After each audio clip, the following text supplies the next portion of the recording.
நம்ம பார்த்துட்டு இருக்கோம், பக்கத்தில் இருக்கக்கூடிய நாடு வங்கதேசம். இங்கே வந்து ஷேக் ஹசீனா ஆட்சியை வந்து நீக்கிட்டு இப்பொழுது அமெரிக்காவோட ப்ராக்சியாக இருக்கக்கூடிய யூனுஸுடைய அட்மினிஸ்ட்ரேஷன்லாம் நடக்குது. இது வந்த பிறகு, அதாவது ஆரம்பத்தில் மாணவர்கள் போராட்டம்னு தொடங்கி இப்பொழுது எந்த அளவுக்கு இருக்குன்னா, அங்கே இருக்கக்கூடிய சிறுபான்மையினராக இருக்க 8% இருக்கிறாங்க.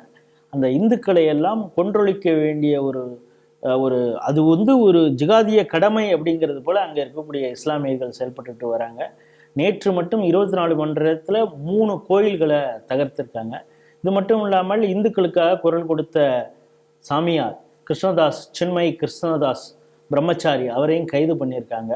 அதை ஒட்டி கோர்ட் வளாகத்திலே மிகப்பெரிய கலவரங்கள் வெடித்ததையும் பார்க்குறோம். இதை எப்படி பார்க்குறீங்க? மிகவும் துரதிருஷ்டமான ஒரு விஷயம்.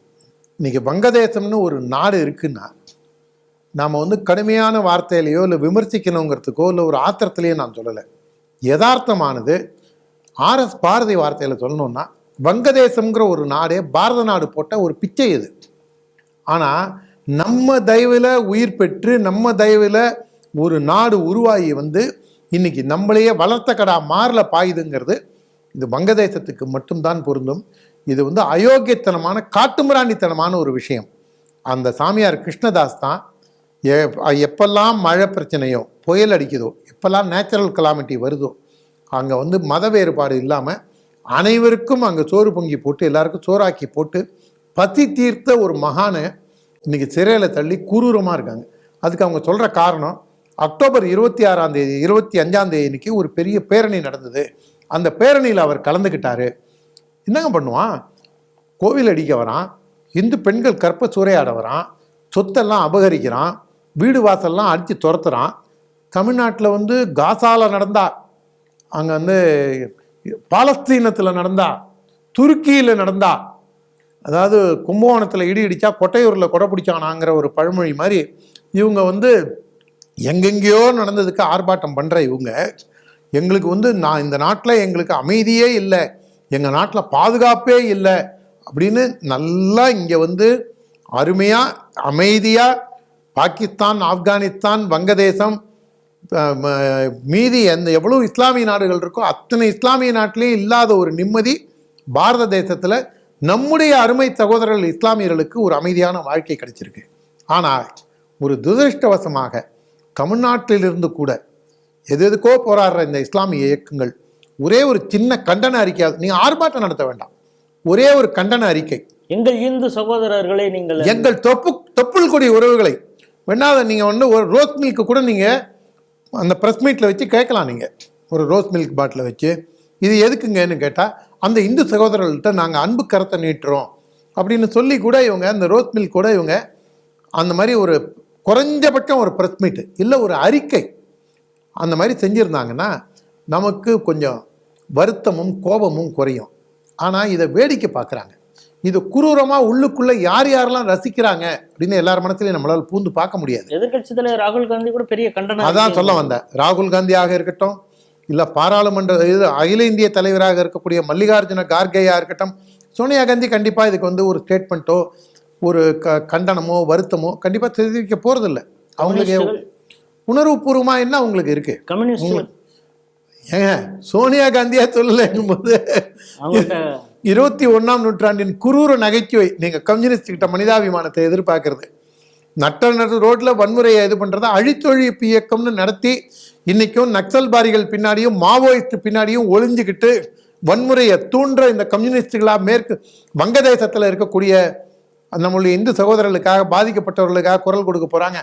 வேணா அவங்க என்னன்னு சொல்லுவாங்க, பாருங்க அந்த நாட்டோட சட்டத்திட்டத்துக்கு உட்பட்டு இருங்க, அந்த சரியார் சட்டம் கொண்டு வர நினைக்கக்கூடிய சரியார் சட்டத்துக்கு உட்பட்டு நீங்க உட்பட்டு இருங்க. அந்த நாட்டோட சட்டம் வந்து பாகிஸ்தானோ வங்கதேசமோ இது வந்து ஷரியா லேண்டுன்னு அனௌன்ஸ் பண்ணால் அது அவங்க நாட்டு உரிமை. நீங்கள் இந்து நாட்டில் வந்து இந்து ராஷ்டிரம்னு நம்ம சொல்ல போகிறோம், இந்து தேசம்னு கோரிக்கை வச்சாலே ஏய் மதவெறியா அப்படிம்பாங்க. அந்த அளவுக்கு கம்யூனிஸ்டுகளோட இரட்டை நிலைப்பாடு. இது வந்து வங்கதேசத்தில் நடக்கிறதுக்கு பாரதிய ஜனதா கட்சியை தவிர இந்து இயக்கங்களை தவிர வேறு யாரும் குரல் கொடுக்கவில்லை.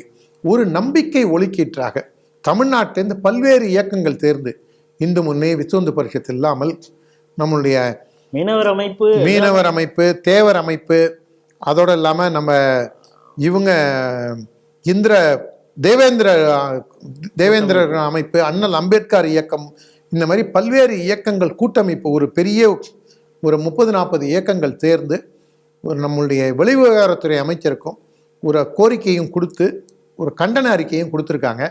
வங்கதேசத்தில் உள்ள இந்துக்கள் சுதந்திரம் பெற்ற போது, வங்கதேசம் சுதந்திரம் பெற்ற போது, பாரத நாட்டிலிருந்து பிரிந்து சென்ற போது அங்கே கிட்டத்தட்ட 27-30% கிட்டத்தட்ட இந்துக்கள் இருந்தாங்க. இன்னைக்கு 8% கூட இல்லை. கோவில்கள் உடைக்கப்பட்டுகின்ற, தொடர்ந்து கோவிலை உடைச்சிக்கிட்டே இருக்கான். அந்த கோவிலுக்கு பாதுகாப்பாக நிற்கிறோங்கிற போர்வேல ஃபோட்டோலாம் எடுத்து அங்கேயும் திமுக மாதிரி ஃபோட்டோ ஷூட் ஆச்சு, வெளியில் நின்று போஸ்ட் கொடுப்பான். அந்த ஃபோட்டோகிராஃபர் போனோன்னா உள்ள நுழைஞ்சு அடித்து உடைக்கிறது. இதே பொழுதேனிக்கும் வேலையாக வச்சுட்டு இருக்காங்க. இப்போதைக்கு பாரத அரசாவது, நம்முடைய நரேந்திர மோடி தலைமையிலான அரசாவது கண்டிப்பாக அதை செய்வாங்கங்கிற நம்பிக்கை நமக்கு இருக்கு. இஸ்கானை வந்து ஒரு அடிப்படைவாத அமைப்புன்னு சொல்லி அதை பேன் பண்ணணும் கூட அங்க எந்த அளவுக்கு ஒரு குரூரம் இருந்தா சொல்லுவாங்க பாருங்க. அப்ப நீங்க இஸ்கானை பேன் பண்ணீங்கன்னா தமிழ்நாட்டில் அல்லுமாவோட வெளிப்பாடா இருக்கக்கூடிய எத்தனையோ இயக்கங்கள் இருக்குல்ல. விடுதலை சிறுத்தையே கிட்டத்தட்ட அந்த மாதிரி தானே அவங்க சமயத்துல செயல்படுறாங்க. ஆனா இங்க வந்து நாம அவங்கெல்லாம் வந்து ஜனநாயக இதுன்னு ஒத்துக்கணும். ஆனா இஸ்கான் வந்து அடிப்படைவாத இயக்கம்னு நினைக்கிறேன். இவங்களை பொறுத்த வரைக்கும் வன்முறையாளர்களுக்கு அமைதிக்கான நோபல் பரிசு கொடுக்கணும். உண்மையிலேயே அமைதியா இருக்கிறவங்கள ஓடிப்போடா அப்படிங்கிற லெவலில் இவங்க ட்ரீட் பண்றாங்க. இது உண்மையிலேயே வருந்தத்தக்கது, கண்டிக்கத்தக்கது. இறைவன் தான், பாரத மாதாவும் பராசக்தியும் தான் அங்க இருக்கக்கூடிய வங்கதேசத்தில் இருக்கக்கூடிய இந்துக்களுக்கு தன்னம்பிக்கையை கொடுக்க வேண்டும். கண்டிப்பாக மோடியின் அரசும் வங்கதேச அரசை வலியுறுத்தும். எல்லாத்துக்கும் மேல ஐநா சபை எல்லாத்துக்கும் வந்து, ஏங்க இந்தியாவில் என்னங்க பிரச்சனை, ஒரிசால ஏங்க அந்த பாதிரியாருக்கு என்னங்க ஆச்சு அப்படின்னு கேட்கக்கூடிய இந்த ஐநா சபை, மனித உரிமைகள் அமைப்பு, இவங்கெல்லாம் எங்க போயிட்டாங்க? லீவில் போயிட்டாங்களா, இல்லை அவங்களுக்கு செலக்டிவ் அம்னீஷியாங்கிறது புரியல. வங்கதேச இந்துக்களுக்கு இயல்பு நிலைக்கு, ஜனநாயக சூழ்நிலைக்கு மீண்டும் திரும்புவார்கள் என்று நம்புவோம்.